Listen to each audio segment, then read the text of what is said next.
আলো কম, আবেগ ঘন সুর, ধীরে ধীরে পড়া শুরু। সবাই যখন ঘুমিয়ে পড়ে, এই দুনিয়া তখন নিস্তব্ধ হয়ে যায়। তখনও এক দরজা খোলা থাকে, আল্লাহর দরজা।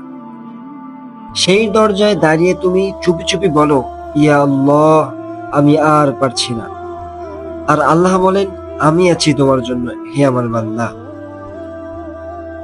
তাহাজ্জুদ এমন এক নামাজ যেখানে কেউ তোমাকে দেখতে পায় না, শুধু আল্লাহ তাআলা দেখেন, শোনেন আর জবাব দেন।